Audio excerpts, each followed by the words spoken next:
ये आपके सामने डायग्राम है, इस डायग्राम को अच्छे से समझ लो ताकि आपको इन पॉइंट से फंक्शन समझ आ जाएंगे।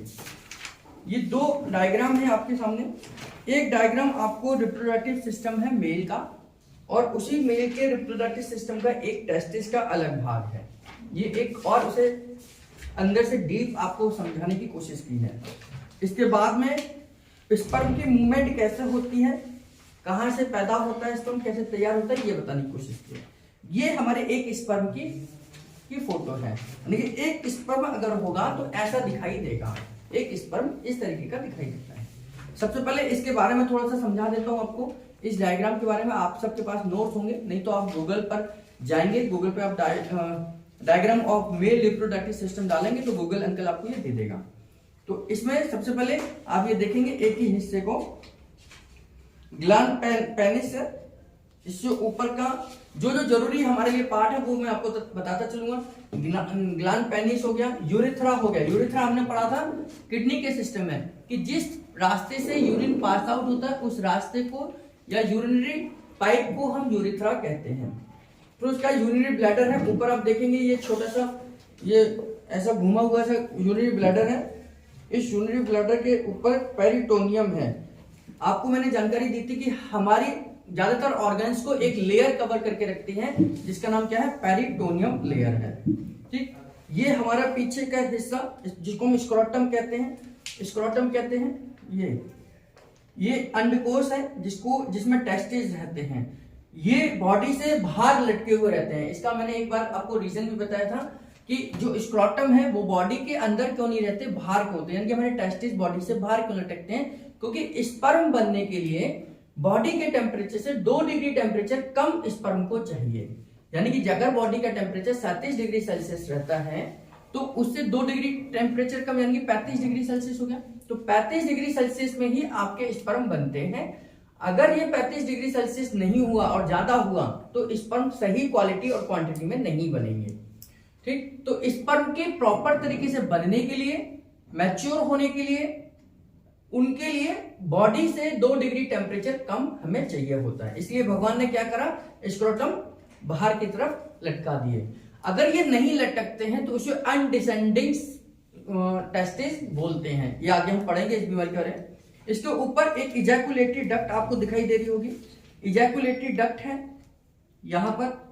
इसका एनल है यानी कि एनएस का पार्ट है, यहां से हमारा मोशन पास आउट होता है। रेक्टम है ऊपर का भाग। प्रोस्टेट ऑफ ग्लैंड है, यहां पर आपको प्रोस्टेट ग्लैंड दिखाई दे रही होगी। यूरिनरी ब्लैडर के नीचे एक छोटी सी प्रोस्टेट ग्लैंड होती है। यूरिनरी ब्लैडर के ठीक नीचे एक प्रोस्टेट ग्लैंड होती है। जब ये बढ़ जाती है तो यूरिनरी ब्लैडर क्या है, इस तरीके का है मान लीजिए, और इसके नीचे एक छोटी सी प्रोस्टेट ग्लैंड है। अगर इसका साइज बढ़ जाए तो अल्टीमेटली ये यूरिन के प्रेशर को, इस ब्लैडर को दबाएगी। तो ऐसे व्यक्ति को बार बार यूरिन आएगा, क्यों, क्योंकि उसका ब्लैडर का साइज छोटा हो जाएगा। तो बार बार यूरिन की फीलिंग बनी रहती है। तो जिनका प्रोस्टेट इनलार्ज हो गया है, उनके यूरिनरी ब्लैडर में यूरिन रुकना शुरू हो जाता है। इसी वजह से प्रोस्टेट से कोई दिक्कत नहीं है, लेकिन यूरिनरी ब्लैडर पर इफेक्ट आता है और वो यूरिन पास आउट नहीं होता। तो उसके अंदर क्या है, यूरिन इकट्ठा होने शुरू होता है। वो धीरे धीरे फिर वहां पर जम्स पैदा होने लग जाएंगे, फिर इन्फेक्शन हो जाएगा, फिर नई अलग अलग बीमारियां पैदा हो जाती हैं। इसलिए प्रोस्टेट ग्लैंड इनलार्ज होने पर डॉक्टर उसको निकालने की सलाह देते हैं। तो प्रोस्टेट ग्लैंड का काम क्या है ये भी आपको पता चलेगा। और अगर हम प्रोस्टेट ग्लैंड को निकाल देते हैं तो क्या हमें कोई नुकसान हो सकता है, ये भी हमें जानकारी मिलेगी, है ना। तो सेमिनल वेसिकल से उसके ऊपर, सेमिनल वेसिकल्स एक ऐसी जगह है जहां पर स्पर्म सबसे पहले आकर रुकते हैं, यहां पर ठहरते हैं। तो स्पर्म हमारे टेस्टिस के अंदर बनते हैं और सेमिनल वेसिकल्स में जाकर इकट्ठे हो जाते हैं। तो इस प्रकार से, और डिफरेंट डक्ट जो लिखी हुई है, वास्ट डिफरेंट या डिफरेंट डक्ट लिखा हुआ है, ये वो पाइप है जो स्क्रोटम से यानी कि टेस्टिस से स्पर्म को लेकर सेमिनल वेसिकल तक पहुंचते हैं। वास्ट डिफरेंट या डिफरेंट डक्ट क्या है, वह पाइपलाइन जो स्क्रोटम से स्पर्म को बनने के बाद में उनको ले जाकर सेमिनल वेसिकल तक पहुंचाने का काम करते हैं। नीचे का अगर आप देखेंगे, नीचे का जो डायग्राम है इसको समझने की कोशिश करिए थोड़ा सा। ये जो लेयर है, ये बाहर की लेयर है, इनका अलग अलग नाम है। ये जो अंदर एक लोब बने हुए हैं, लोब बने हुए लंबे लंबे से, ऐसे आपको दिख रहे होंगे ऐसे कर कर, है ना, ये लोब बने हुए हैं, इनको लोब्स बोलते हैं। इन लोब्स में, ये लोब्स बने हुए हैं, इनके अंदर इंटरस्टिशियल सेल्स होती हैं, इंटरस्टिशियल सेल होती हैं, और इन सेल को स्टिमुलेट करने वाले हार्मोन्स को क्या बोलते हैं? Interstitial cell stimulating hormone. इन सेल के माध्यम से स्पर्म बनते हैं। किसके माध्यम से? इंटरस्टिशियल सेल के माध्यम से स्पर्म बनते हैं। इसको स्टिमुलेट करने का काम हमारा जो हार्मोन है उसको बोलते हैं इंटरस्टिशियल सेल स्टिमुलेटिंग हार्मोन, और ये टेस्टोस्टेरोन के कहने पर बनते हैं। टेस्टोस्टेरोन कहां से बनता है? हमारा सेकेंडरी जो LH और FSH बनता है, जो हमारे पिट्यूटरी से निकलता है, वो हमारे टेस्टोस्टेरोन हार्मोन जो कि टेस्टिस से बनेगा उसको ऊपर काम करेगा। ठीक, सेमिनिफेरस ट्यूब्यूल्स है, यहाँ पर सेमिनिफेरस ट्यूब्यूल, स्मूथ मसल्स है, इपिडिडाइमस। आप ये देख रहे हैं ऊपर का हिस्सा, ये वाला हिस्सा जो है इपिडिडाइमस है, ये वाला, यहां से स्पर्म बनते हैं, ऊपर जाकर ये सबसे पहले इकट्ठे होते हैं इपिडिडाइमस में। इपिडिडाइमस के अलग अलग भाग हैं, नेक है, हेड है, बॉडी है। नेक रिसीव करता है स्पर्म को जहां से बनकर निकलते हैं, फिर बॉडी इसको स्टोर करती है, फिर उसे आगे मूवमेंट में भेज देती है। इसके बारे में डिटेल से पढ़ेंगे। और स्पर्मेटिक कोड, स्पर्मेटिक कोड क्या है?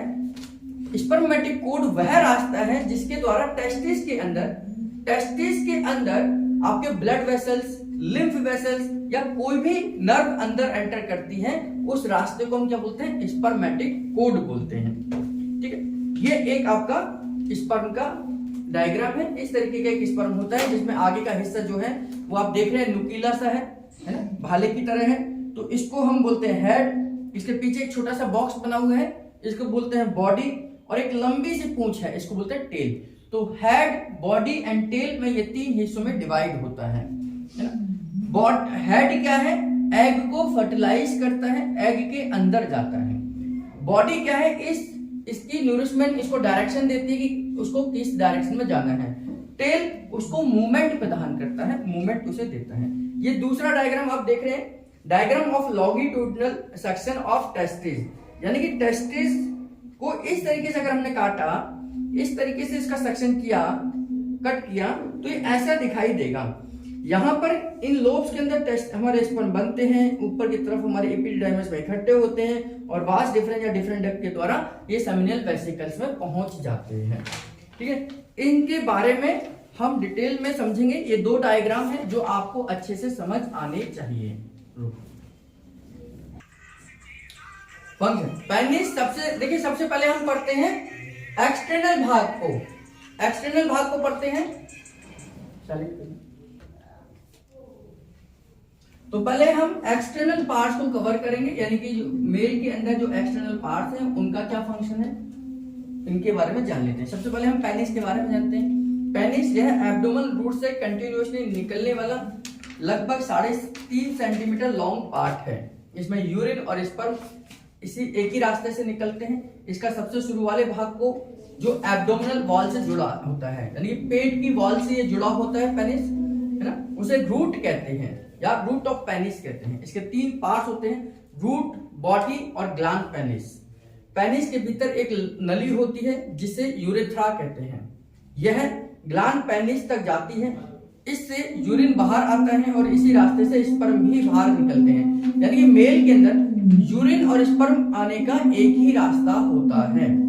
नेचुरल रूल के हिसाब से यूरिन और स्पर्म कभी एक साथ बाहर नहीं निकलते, अगर निकलते हैं तो कहीं ना कहीं कोई दिक्कत होती है। नेचुरल रूल के हिसाब से एक समय पर एक ही चीज बाहर आनी चाहिए, या तो यूरिन पास आउट होना चाहिए या स्पर्म पास आउट हो। ऐसा कभी ना हो कि यूरिन और स्पर्म एक साथ बाहर आ रहे हैं। अगर ये आता है तो आम भाषा में इसे धात का आना कहते हैं। बहुत सारे लोग आपने देखे होंगे, आयुर्वेदिक नीम हकीम खतराए जान वाले लोग इस बीमारी का इलाज करते हैं कि हम धात का इलाज करते हैं, धात आ रही है, ताकत निकल रही है, ये निकल रहा है। ये एक प्रॉपर तरीके से अगर हम देखें तो ये एक प्रोसेस है। स्पर्म का बनना कोई ऐसा नहीं है कि कोई बहुत मेहनत से बन रहे हैं। ये भी एक प्रोसेस है। जैसे हमारा लंग्स काम करता है वैसे ही हमारे स्पर्म काम करते हैं, वैसे ही हमारे स्पर्म बनते हैं, टेस्टिस काम करते हैं। हर ऑर्गन का अपना अपना काम है। हाँ, लेकिन रूल के हिसाब से स्पर्म पास हो रहा है तो स्पर्म पास होना चाहिए, और यूरिन पास हो रहा तो यूरिन पास होना चाहिए, दोनों एक साथ मिक्सअप नहीं होनी चाहिए। अगर ये ऐसा हो रहा है तो इसका ट्रीटमेंट कराने की आवश्यकता है, लेकिन डरने की आवश्यकता नहीं है। लेकिन आज के नौजवान लोगों को बहुत बड़ी समस्या के रूप में इसको डराया जाता है नीम हकीम के द्वारा, है ना। तो ये हमारा पेनिस का एरिया है। स्क्रोटम, पेनिस के रूट के नीचे लटकने वाली त्वचा की थैली को स्क्रोटम कहते हैं। इसे आम भाषा में अंडकोश भी का, हिंदी में इसे अंडकोश कहते हैं। इसमें एपिडिडाइमस के साथ टेस्टिस जुड़े होते हैं जो कि लेफ्ट और राइट पेयर में होते हैं। प्रत्येक भाग में एक टेस्टिस, एक एपिडिडाइमस और एक स्पर्मेटिक कोड होता है। हर एक टेस्टिस के अंदर एक टेस्टिस होगा, एक एपिडिडाइमस होगा और एक स्पर्मेटिक कोड होगा जो उसे रिसीव कर आगे भेजेगा। ठीक है, ये दोनों डायग्राम मैंने आपको बता दिए। तो टेस्टिस के फंक्शन को अब हम समझते हैं। टेस्टिस, ये समझ आ गई, ये फिजिकली आपको इसकी प्रेजेंस बताई, कहाँ होता है, क्या होता है, इनके क्या फंक्शन है। इसके बाद हम आगे बढ़ रहे हैं इंटरनल पार्ट पर। टेस्टिस स्क्रोटम के दोनों ओर स्पर्मेटिक कोड के द्वारा लटके हुए अंडाकार वाले भाग को टेस्टिस कहते हैं। इसको ऊपर एपिडिडाइमस होती है, जो मैंने एक गुच्छा सा दिखाया था आपको, है ना, उस गुच्छे को क्या बोलते हैं, एपिडिडाइमस कहते हैं। हर टेस्टिस में 200 से 300 लोब्स होते हैं। ये मैंने लोब्स बताया आपको, ये लोब्स है। एक टेस्टिस के अंदर कितने होते हैं, 200 से 300 लोब्स होते हैं। और हर लोब के अंदर 1 से लेकर 4 तक सेमनीफेरल ट्यूब्यूल्स होते हैं। स्पर्म बनने की क्रिया को स्पर्मेटोजेनेसिस कहते हैं। जैसे आरबीसी के बनने की प्रक्रिया को हम क्या बोलते हैं, एरिथ्रोपोइसिस बोलते हैं। इसी प्रकार स्पर्म के बनने की प्रोसेस को हम क्या बोलते हैं, स्पर्मेटोजेनेसिस बोलते हैं। स्पर्म टेस्टिस से निकलकर वास्ट डिफरेंट डक्ट में पहुंचते हैं। इससे पहले एपिडिडाइमस में एकत्र होते हैं और एक फ्लूइड में मिल जाते हैं। इस फ्लूइड में मिलने के बाद ये सीमन कहलाते हैं। यह सीमन वास्ट डिफरेंट से होते हुए यूरेथ्रा से निकलकर स्पर्म का रूप ले लेते हैं। यानी कि ये जब ये पहले तो ये स्पर्म के रूप में निकलते हैं, लेकिन जब बॉडी से पास आउट होते हैं तो ये सीमन कहलाते हैं, क्योंकि इनके अंदर बहुत सारी अलग अलग ग्लैंड्स का फ्लूइड भी मिक्सअप हो जाता है। जब स्पर्म के अंदर अलग अलग ग्लैंड्स का फ्लूइड मिक्सअप हो जाता है तो ये सीमन बन जाता है।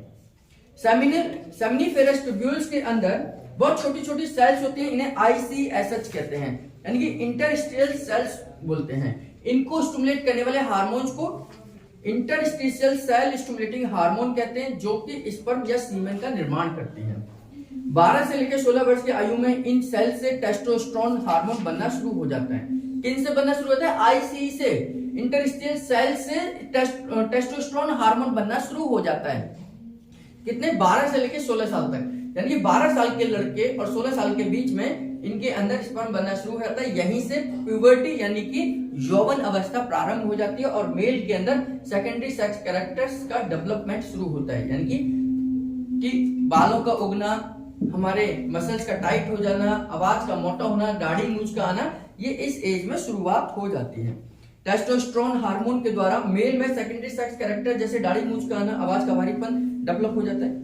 प्रेगनेंसी के समय पर 8वें महीने पर जो बच्चा अभी माँ के गर्भ के अंदर है, प्रेगनेंसी में है, तो प्रेगनेंसी के समय में 8वें महीने तक टेस्टिस जो है, जो बच्चे के टेस्टिस है वो पेट में ही स्थित होते हैं, पेट के अंदर ही होते हैं। लेकिन जैसे जैसे 9वां महीना लगता है टेस्टिस सामान्यतः अपने आप बाहर आने लग जाते हैं। अगर ये है ना बाहर स्क्रोटम में आ जाते हैं। टेस्टिस का शरीर से बाहर स्क्रोटम में रहना महत्वपूर्ण है, क्योंकि हेल्दी स्पर्म की उत्पत्ति के लिए शरीर के तापमान से कुछ कम का तापमान हमें जरूरत होती है जब हमें स्पर्म बनने की आवश्यकता हो। तो लगभग ये 2 डिग्री का फर्क होता है। जिन बच्चों में ऐसा नहीं होता है उसे अनडिसेंडिंग कंडीशन कहते हैं। अनडिसेंडिंग कंडीशन का मतलब कि टेस्टिस ऊपर ही रह गए, वो नीचे की तरफ नहीं आ पाए। इस बीमारी में अगर टेस्टिस बाहर नहीं आए तो स्पर्म नहीं बन पाते हैं और इस वजह से मेल के अंदर इंपोटेंसी का एक कारण बन जाता है। टेस्टिस में स्पर्मेटिक कोड के द्वारा ब्लड वेसल्स और लिम्फ वेसल्स अंदर एंटर करते हैं। स्पर्मेटिक कोड मैंने बताया था कि यहाँ से ब्लड वेसल्स अंदर जाती हैं, लिम्फ वेसल्स जाती हैं, है ना, और आपके आर्टरीज, वेन्स इसके अंदर बाहर होती हैं। ICSH यानी कि इंटरस्टिशियल सेल स्टिमुलेटिंग हार्मोन के द्वारा टेस्टोस्टेरोन हार्मोन बनता है, जो कि स्पर्म को बनाने का काम करेगा। 12 से 16 साल की उम्र में इन सेल के द्वारा टेस्टोस्टेरोन हार्मोन बनता है। ये हार्मोन स्पर्म को बनाना शुरू कर देता है। तो इन टेस्टोस्टेरोन हार्मोन के और क्या क्या काम होंगे। टेस्टोस्टेरोन हार्मोन टेस्टिस के इंटरस्टिशियल सेल के द्वारा बनता है और उसका मुख्य काम है, ये वही हार्मोन है जो कई बार हम जिम के दौरान इंजेक्शन के रूप में लेते हैं। बहुत सारे लड़के जब जिम में जाते हैं तो मसल जल्दी बन जाए, बॉडी शेपिंग अच्छी हो जाए, है ना, हमारी फिजिकल पावर बढ़ जाए, तो उन सब के लिए टेस्टोस्टेरोन हार्मोन का इंजेक्शन या मेडिसिन के रूप में या पाउडर के रूप में लेते हैं। ये वही हार्मोन है जो बॉडी नेचुरल तरीके से बनाती है। क्या क्या फंक्शन है इसके देखते हैं। टेस्टोस्टेरोन हार्मोन एंटेरियर पिट्यूटरी के द्वारा निकलने वाले एलएच और एफएसएच हार्मोन के प्रोडक्शन को इंक्रीज करते हैं। जैसे ही टेस्टोस्टेरोन हार्मोन बढ़ता है तो वहां पर एलएच और एफएसएच भी बढ़ने लग जाता है। यह मसल्स, टिश्यूज और फैट मेटाबॉलिज्म के सिंथेसिस को स्टिमुलेट करता है। यह मसल्स को, टिश्यूज को, फैट के मेटाबॉलिज्म को सिंथेसाइज करता है। यह ब्लड वॉल्यूम को इंक्रीज करता है। जैसे हम एक इंजेक्शन लगाते हैं आपका ब्लड आरबीसी की लेवल बढ़ जाता है, यानी कि ब्लड वॉल्यूम को भी बढ़ा सकता है। यह आरबीसी को भी इंक्रीज करता है, यानी कि टेस्टोस्टेरोन के हार्मोन से शुरुआत में आपके आरबीसी भी बढ़ने लग जाते हैं। इलेक्ट्रोलाइट्स का रीअब्सॉर्ब कराता है। बॉडी से निकलने वाले जितने भी टॉक्सिन्स हैं उनमें से कोई भी चीज अगर एक्स्ट्रा निकल रही है जो बॉडी के लिए हित में है, इलेक्ट्रोलाइट्स निकल रहे हैं, तो उनको भी एब्सॉर्ब कराने में ये मदद करता है। यह वाटर बैलेंस में मेंटेन करता है, पानी को बाहर जाने से रोकता है, क्योंकि बॉडी के अंदर पानी की आवश्यकता होती है। तो टेस्टोस्टेरोन अलग अलग तरीके से आपकी बॉडी के लिए काम करता है अगर ये नेचुरल तरीके से बनता है। अगर हम इसे आर्टिफिशियल तरीके से लेते हैं तो ये आपके लिए नुकसानदायक भी हो सकता है। इसके बाद इपिडिडाइमस। इपिडिडाइमस का मतलब है जो जहां पर गुच्छे बना हुआ था, अलग अलग लोब्स आपस में मिलती हैं आकर, प्रत्येक टेस्टिस के पीछे उसे चिपकी हुई एक छोटी सी रचना होती है जिसे इपिडिडाइमस कहते हैं। यही ट्यूब आगे जाकर वास्ट डिफरेंट में मिल जाती है। इस ट्यूब के यानी कि इस इपिडिडाइमस के 3 भाग होते हैं। पहला है head, body and tail. Sperm को हेड रिसीव करता है, बॉडी स्टोर करती है और टेल इसे न्यूरिशमेंट प्रदान करता है, यानी कि इसको पोषण देने का काम करता है। इस तरीके से इपिडिडाइमस में स्पर्म मैच्योर होते हैं। इपिडिडाइमस में स्पर्म स्विमिंग करना सीखते हैं, कैसे एक तरल लिक्विड के अंदर आगे बढ़ा जाए, और इस प्रकार ओवम को फर्टिलाइज करने में सक्षम बनते हैं। स्पर्म बन तो जाते हैं नीचे की तरफ, कहां पर, आईसीएसएच से बन जाते हैं। इंटरस्टिशियल सेल इसे बनाने का काम करती है, लोब्स के अंदर ये बन जाते हैं, लेकिन बनने के बाद में ये इनमेच्योर होते हैं। बच्चा पैदा होते ही थोड़ी भागने लग जाएगा, थोड़ी दौड़ने लग जाएगा, तो उसको तैयार होने में लगभग 1 साल का समय, 1.5 साल का समय लगता है। उसी प्रकार स्पर्म बन तो जाते हैं, लेकिन इपिडिडाइमस में जाकर ये इकट्ठे होते हैं और यहाँ पर इनका डेवलपमेंट होता है। डेवलपमेंट के साथ साथ में इनको स्विमिंग करना सिखाया जाता है कि जब ये अगर वेजाइना के अंदर एंटर करें तो वहां लिक्विड के अंदर कैसे ये अपने आप को सस्टेन या सर्वाइवल बना सकते हैं, वहां पर कैसे ये जीवित रहेंगे। Spermatic code. स्क्रोटम में दोनों ओर एक एक स्पर्मेटिक कोड के द्वारा टेस्टिस लटके हुए होते हैं और प्रत्येक स्पर्मेटिक कोड के अंदर nerve fibre tissues, connective tissues, smooth muscles, blood vessels, lymph vessels, nerve supply होती है। यह सबसे छोटी उंगली के बराबर मोटी होती है और इग्नुअल कैनाल से होकर गुजरती है। यानी कि जो हमारी स्पर्मेटिक कोड है ये इतनी मोटी होगी, स्पर्मेटिक कोड है जिससे हमारे सारे नर्व फाइबर्स, ब्लड वेसल ये सब इतनी मोटी एरिया के अंदर से होकर गुजरते हैं। इसी को हम इग्नुअल कैनाल कहते हैं। जब इसका एरिया फूल जाता है, बाहर की तरफ आ जाता है, तो आपके इन एरिया में एक छोटा सा गुब्बारा सा नजर आएगा इस एरिया में, और इसी को हम बोलते हैं इग्नुअल हर्निया का हो जाना। इग्नुअल हर्निया मतलब इग्नुअल कैनाल से निकलने वाली कुछ नर्व बाहर की तरफ निकल जाती हैं। ये बच्चों में हो सकती है, या जो लोग जिम वगैरह करते हैं तो उनको भी इस प्रकार के इग्नुअल हर्निया होने के चांसेस होते हैं। वास्ट डिफरेंट या डिफरेंट डक्ट। अब इपिडिडाइमस में स्पर्म क्या है, मैच्योर हो गए हैं, मैच्योर हो गए। अब इनको ले जाने का काम कौन करेगा, वास्ट डिफरेंट या डिफरेंट डक्ट करती हैं। वास्ट डिफरेंट डक्ट यहां से उठाती है स्पर्म को और आगे इसको मूवमेंट में लेकर आती है। ठीक, ऐसा नहीं है कि अगर आज इंटरकोर्स करें तो आज ही टेस्टिस स्पर्म बनाएगा और आज ही इजैकुलेट कर देगा, नहीं। जैसे जब हमने घी तेल खाया तो इसका मतलब ये थोड़ा कि लीवर ने तुरंत बाइल बनाएगा, गॉल ब्लैडर के पास भेजेगा, गॉल ब्लैडर हमारे पास भेजेगा, नहीं। लीवर बाइल को बनाकर गॉल ब्लैडर में स्टोर करता है और जब हमें जरूरत लगती है हम गॉल ब्लैडर से मंगवा लेते हैं, ऐसे ही होता है। तो इसी प्रकार से स्पर्म भी ऐसे नहीं कि आज इंटरकोर्स हो रहा है तो आज ही टेस्टिस से स्पर्म बनेंगे और बाहर आ जाएंगे। उनको बनने में 7 दिन का समय लगता है, इनको तैयार होने में 7 दिन का समय लगता है। तो ये टेस्टिस क्या करते हैं, स्पर्म को बनाकर स्टोर कर देती हैं कहां पर, सेमिनिफेरस ट्यूब्यूल्स के अंदर। सेमिनिफेरस ट्यूब्यूल्स हम आगे सेमिनल वेसिकल्स के अंदर, सेमिनल वेसिकल्स के अंदर ये स्टोर करके रख देती हैं। वहां तक कौन लेके जा रहा है इनको, वास डिफरेंट या डिफरेंट डक्ट लेके जाती है। कहां से, इपिडिडाइमस से, इपिडिडाइमस से स्पर्म को उठाती है डिफरेंट डक्ट और कहां स्टोर करती है, सेमिनल वेसिकल्स के अंदर स्टोर कर देती है ना? तो प्रत्येक एपिडिडाइमस के निचले हिस्से पर उससे निकली हुई 30 से 40 सेंटीमीटर लंबी होती है। इसे वास डिफरेंट या डिफरेंट डक्ट कहते हैं। डिफरेंट डक्ट के द्वारा टेस्टिस में बनने वाले स्पर्म और फ्लूइड यूरिथ्रा में पहुंचते हैं। ऊपर पहुंचकर ये प्रोस्टेट ग्लैंड के पास स्थित सेमिनल वेसिकल्स की एक नली से जुड़ जाते हैं, जिसे बाद में इजैकुलेटरी डक्ट भी कहते हैं। इजैकुलेटरी डक्ट का मतलब है कि जब इंटरकोर्स होता है तो वहां से स्पर्म आगे की तरफ निकलेंगे। ठीक है, जब इंटरकोर्स होता है तो इजैकुलेटरी डक्ट के थ्रू एक हीट प्रोड्यूस होती है, जिससे स्पर्म बाहर आ जाते हैं। परिवार नियोजन में मेल में दोनों वासा डिफरेंट के बीच में से काट कर उन दोनों को आपस में जोड़ दिया जाता है, बांध दिया जाता है, जिससे स्पर्म वासा डिफरेंट से निकलकर सेमी वेसिकल्स में नहीं पहुंच पाते हैं और यूरिथ्रा ऑरिफिस के द्वारा बाहर नहीं आ पाते हैं। ऑपरेशन के बाद जो सीमेन इजैकुलेट होता है उस पर स्पर्म नहीं होते, केवल सेमिनल वेसिकल्स, प्रोस्टेट ग्लैंड और कॉपर्स ग्लैंड के फ्लूइड ही होते हैं, जिससे प्रेगनेंसी नहीं होती। इन्होंने मेल का फैमिली प्लानिंग बताई कि कैसे किया जाता है, और मैंने आपको बताया कि ये टेस्टिस है, ये टेस्टिस है, यहाँ ये दो टेस्टिस है, यहाँ से स्पर्मेटोकोट ये गया, इस तरीके से बनता है, फिर यहाँ से ये पास आउट होता है। अब क्या करा इन्होंने फैमिली प्लानिंग में, यहाँ से इसको कट कर दिया और इन दोनों को आपस में जोड़ दिया। ठीक, इन दोनों को जोड़ दिया आपस में। अब क्या कि स्पर्म बन रहे हैं, यहाँ जाते हैं वापस आ जाते हैं, ये बनते हैं वापस आ जाते हैं, तो स्पर्म तो अब आगे जा ही नहीं पा रहे ना, आगे नहीं जा पाते हैं। तो ये जो अलग अलग एरिया, यहाँ छोटी सी ग्लैंड अलग है, यहाँ छोटी ग्लैंड अलग है, यहाँ छोटी प्रोस्टेट ग्लैंड है, यहाँ कॉपर्स ग्लैंड है, ये सेमिनल वेसिकल्स था।